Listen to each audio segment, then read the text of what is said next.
Bonjour à tous et bienvenue sur AquarioTube.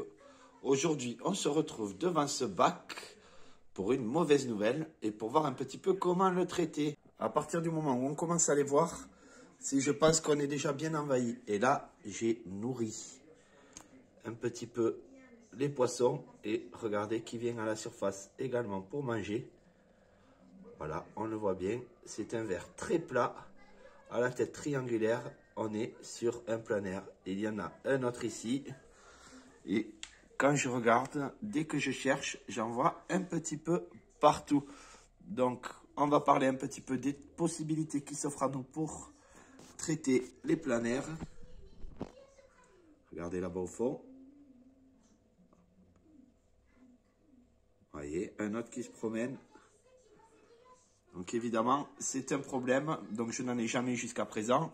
Par contre, c'est un problème auquel tous les aquariophiles se retrouvent confrontés un jour ou l'autre.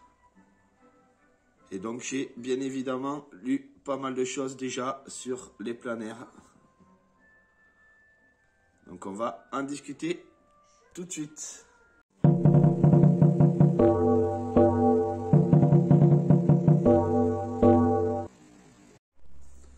On se retrouve devant ce bac que j'ai rescapé, comme je l'avais déjà évoqué dans une autre vidéo, pour un petit peu permettre aux Tannictis de se promener davantage dans l'aquarium. Donc on va se retrouver devant ce bac pour parler un petit peu des planaires. La plupart du temps, tant que nous n'avons pas eu affaire à eux, on ne sait que ce qu'il y a écrit sur les forums, sur les planaires. Et il faut rechercher beaucoup de choses avant de tomber sur des informations pertinentes. Donc ce qu'on lit sur les forums, c'est « toutes mes crevettes disparaissent » ou alors « les planaires sont dangereux pour les crevettes, il faut s'en occuper ». Dans mon cas, je n'ai aucun problème de natalité chez les crevettes. Donc elles se promènent toutes partout. J'ai des juvéniles dans tous les sens. Et pourtant, je sais que j'ai des planaires également dans cet aquarium. Pourquoi? Parce que je n'ai plus aucun escargot dans cet aquarium. Tous mes planorbes et toutes mes physes disparaissent avant de devenir grandes. Je me disais que j'avais un problème de minéralisation de l'eau. Et en fait, je pense maintenant avec le recul que c'est un problème de planaire. Donc ici, je n'ai pas vu ces fameux petits vers, contrairement à l'autre bac. Et pourtant, il n'y a pas d'escargot non plus dans ce bac en dehors des mélanoïdes qui se promènent et qui n'ont, semble-t-il, aucun problème de prédateur. Alors, c'est étrange parce que sur tous les forums, dès qu'on parle de planaire, on tombe sur des forums spécialisés dans les élevages de crevettes qui disent « Attention, les planaires vont attaquer tes crevettes, tu n'auras plus de reproduction et petit à petit, ta population va s'éteindre. » Eh bien, chez moi, ce sont les escargots qui s'éteignent. Donc, j'ai fouillé un petit peu partout sur Internet avant de tomber sur quelques articles intéressants et notamment une petite revue scientifique qui listait tous les planaires existants en France. Donc on trouve plusieurs variétés de planaires avec plusieurs couleurs différentes, des planaires blanches, des planaires brunes et aussi d'autres planaires qui n'ont même pas la tête pointue. J'ai été stupéfait de découvrir que tous les planaires ne s'attaquent pas d'abord aux crevettes. On a des planaires qui sont carnivores et qui vont chasser les invertébrés. Et il y a une autre variété de planaires qui, elle, est détritivore. Donc ici, j'ai des bébés crevettes qui nagent en eau libre. J'ai des crevettes partout. Et pourtant, je n'ai plus aucun escargot. Regardez de plus près. Je pense que, voilà, vous voyez des coquilles d'escargots, des coquilles de planorbes qui sont vides. Donc les planorbes, ils ne sont pas censés mourir comme ça, tout seuls, aussi rapidement. C'est comme ça que j'ai fouillé un petit peu, j'ai prélevé des planaires, j'ai regardé à quoi ils ressemblaient après être tombé sur cette fameuse revue. Et mes planaires sont des planaires brunes d'Ugésia. Les planaires d'Ugésia sont des planaires détritivores et carnivores, mais spécialisés dans la chasse aux gastéropodes. Alors là, tout s'éclaire d'un coup dans mon aquarium.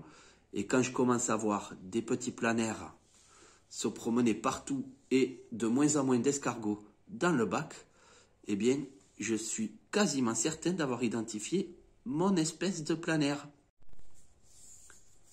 C'est super, j'ai identifié mon espèce de planaire, mais manque de chance, c'est une des espèces qui va être la plus résistante au traitement. Donc quand on regarde sur internet, on a le choix entre 3 traitements, dont un qu'on ne trouve plus, si j'en crois tout ce qui est écrit sur les forums. Donc on a le Noplanaria, mais qui est interdit en France, le Fluvermal et le Dolten. Le Dolten étant un vermifuge pour chien. Donc je suis parti sur celui-là qui ne fait aucun mal aux escargots. Aucun mal aux escargots, sauf les escargots Cliton, Neritina et Tylomélania, qu'il va falloir sortir du bac avant les traitements. Concernant les mélanoïdes, les avis sont partagés. Certains perdent tous leurs mélanoïdes, d'autres n'en perdent aucun. Donc pas le choix. Moi j'ai des mélanoïdes de partout dans le bac. Ici ils sont là. En plus, ce sont des mélanoïdes granifera, ce ne sont pas les classiques, les tuberculata qu'on trouve partout. Ce sont des granifera. Et il n'y a aucun retour d'expérience sur ces mélanoïdes sur Internet, car cette espèce est très peu répandue. Quoi qu'il en soit, en ce qui concerne les planaires, il n'y a pas 36 solutions. Soit on démarre d'entrée de jeu les traitements chimiques, soit on essaye le piégeage. Donc il existe des pièges à planaires sur Internet qu'on peut acheter ou même qu'on peut se fabriquer soi-même et qui sont efficaces selon les planaires qu'on cherche à attraper et qui sont efficaces pour en attraper beaucoup. Donc on peut limiter leur population. Mais limiter leur population ne veut pas dire les éradiquer. Et moi, je ne cherche pas à limiter la population de mes planaires qui mangent mes escargots. Je veux en venir à bout.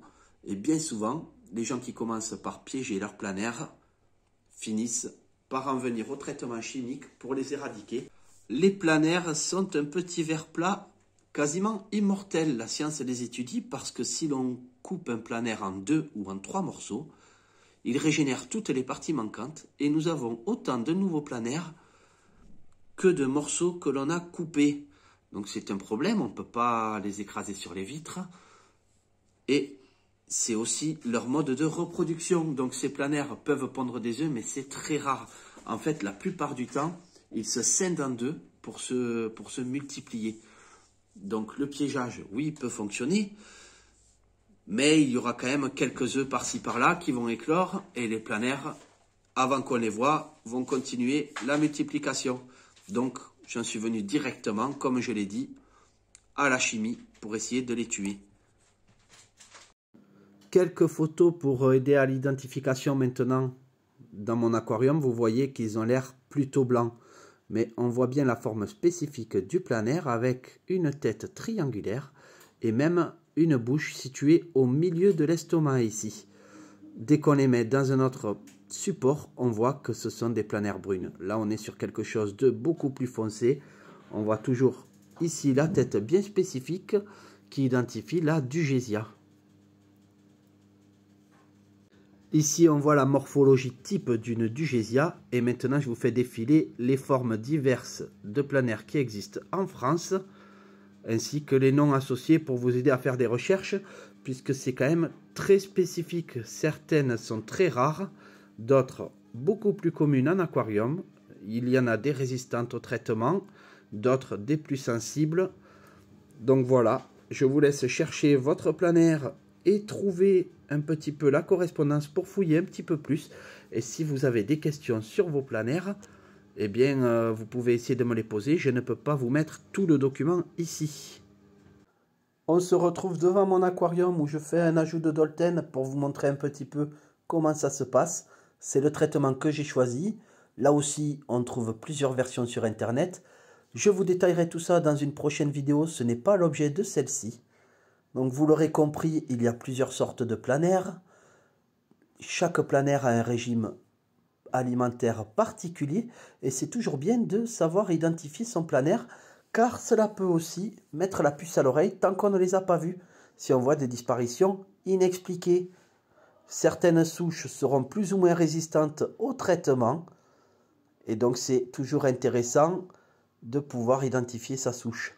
Voilà, j'espère que vous allez pouvoir diffuser cette vidéo le plus possible. Comme ça, elle aidera certainement d'autres aquariophiles à identifier leurs souches de planaire, car on ne trouve pas grand-chose.